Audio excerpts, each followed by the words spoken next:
I'm Isis Romero, and this is the news in San Antonio. Police say a man was shot after opening his front door for two women. It happened early Wednesday morning at an apartment complex. Earl Stoudemire explains. San Antonio police say a 46-year-old man was shot in the leg at this apartment at the Salado Creek Villas. This is on the 410 frontage road near Starcrest, and neighbors we spoke with off camera are on edge hearing the commotion. All we heard was just one gunshot, like a big gunshot, and I just heard, and they took off.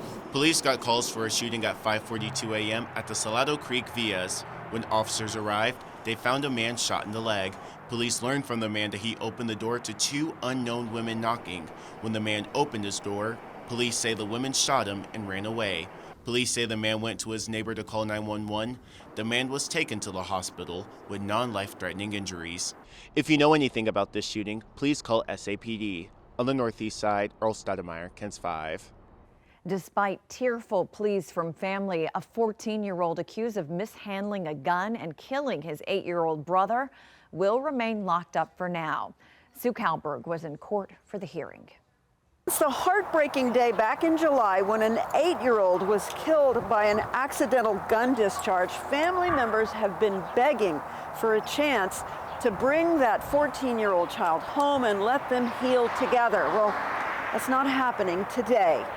There's consequences to this, but also I gotta protect you from you.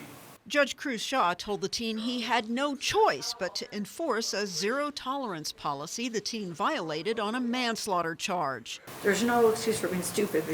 Jesus, you were stupid. There was no fighting, there was no arguing. Shaw told the teen his trust is broken. It's you who I don't trust. There was no reason why that gun should have been out in the first place. And there was no reason why you should be sneaking out of grandma's house in the streets when you have a pending serious charge. The deadly ordeal started July 25th when police say unsupervised kids were playing with a gun they found in their home on Bob Villa. Police say this teen mishandled the gun and it went off, killing his 8-year-old brother.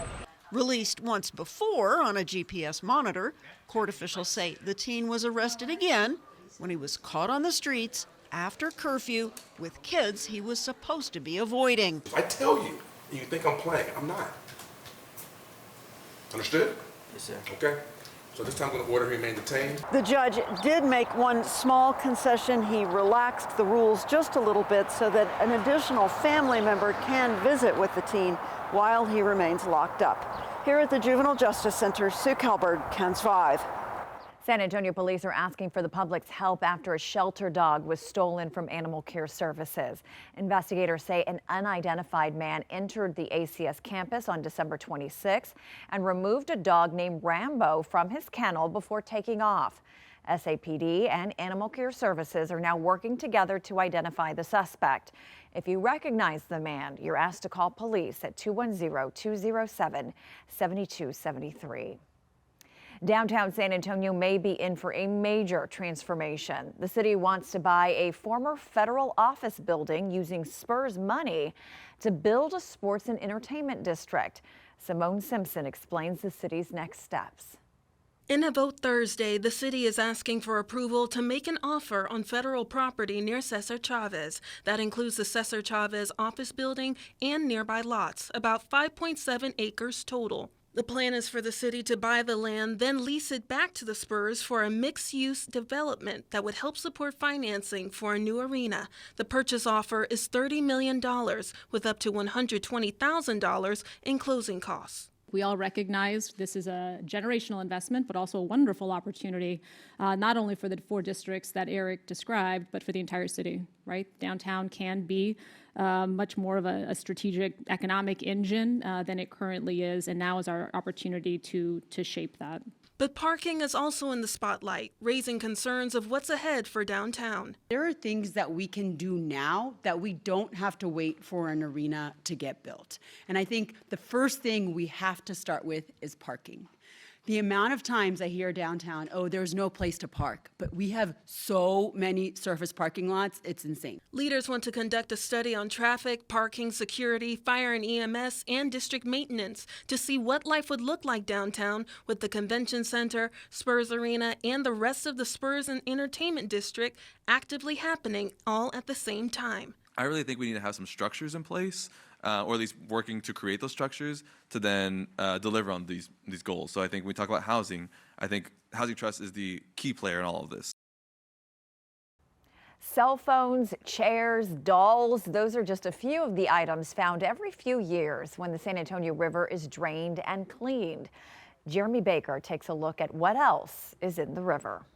Wedding rings, e-scooters, and even shopping carts. Anything new, old, used, or even brand new in a box has been found in this river that is drained and cleaned every 2 years.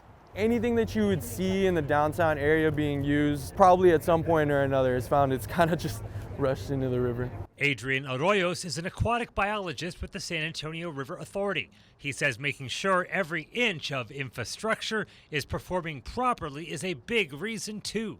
To help draw the river down in order to do maintenance. Any repairs or maintenance for the gates, any of the flood control infrastructure that we have in place to kind of help protect the citizens of San Antonio. Here's one collection of crud Public Works pulled from the Alamo City's most well-known waterway. A mound of metal, if you will, containing a pole for a street sign. What I think is part of a chair, with a few Public Works employees standing by, ready to dispose of the mud-covered and sludge-soaked stuff, including invasive species like these giant apple snails that get in the way of tilapia, the plecostomus, so the armored catfish that we see around there, they look like giant algae eaters. If you're thinking the fish that frolic here must be freaking out without their typical helping of H2O, you can stop stressing. The scaly swimmers are actually relocated. We care about the native aquatic life within the river, and we don't want them to struggle for the long week that it's drained. The final product, a river we humans can all relish without all of the metal even a mackerel would say is, well, meh. If you do litter, please stop. The San Antonio River Authority also says to toss your trash in a timely manner to make sure this river is as rubbish-free as possible. From the San Antonio River downtown, Jeremy Baker, KENS 5. San Antonio's four-legged foodies now have a new food option. The Gunter Hotel has launched a chef-curated dog menu at its signature restaurant just steps from the Riverwalk. Called Benson and Friends Favorites, the menu features dog-safe dishes made with recognizable ingredients. Menu items include short rib and eggs and salmon with rice and green beans. Hotel leaders say it's all about truly welcoming pets, not just accommodating them, from breakfast through dessert. And that's the news in San Antonio.